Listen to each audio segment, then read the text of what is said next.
Ai stat vreodată cu telefonul în mână verificând ecranul din minut în minut doar pentru a vedea că persoana la care ții te lasă cu sin? Simți acel nod în stomac și în loc să te enervezi și să pleci, te trezești că o dorești și mai mult? Știai că există un motiv psihologic brutal pentru care creierul tău te minte că ai nevoie de cineva care nu te vrea? Astăzi la Știai Că cu Lucian demontăm mecanismul dureros din spatele atracției față de oamenii care ne ignoră. Rămâi cu mine pentru ce vei afla s-ar putea să-ți schimbe radical modul în care privești relațiile.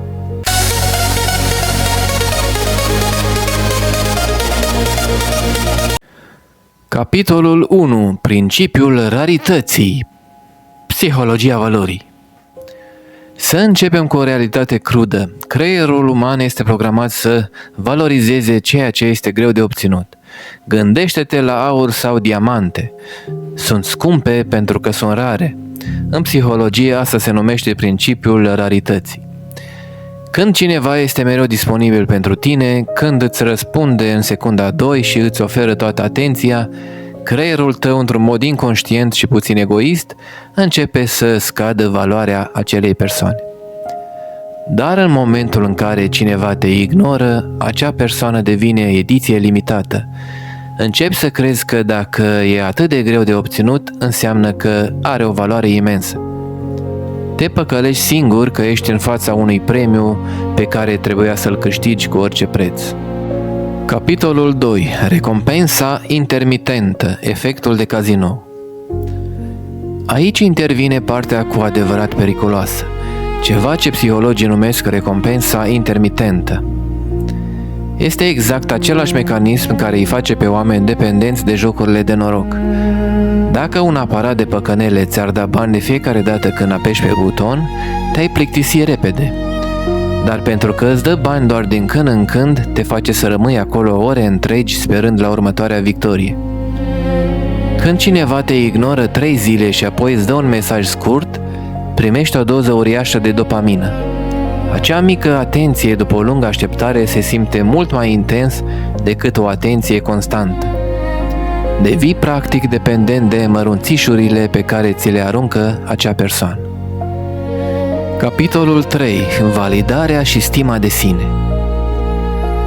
Dar de ce acceptăm asta? De multe ori rădăcina e în noi, nu în ei. Când cineva ne ignoră, ego-ul nostru primește o lovitură. Începem să ne întrebăm, ce e greșit cu mine? De ce nu sunt destul de bun pentru el sau ea? În acel moment nu mai este vorba despre iubire, ci despre validare. Simți că dacă reușești să faci acea persoană să te bage în seamă, vei demonstra că ești valoros.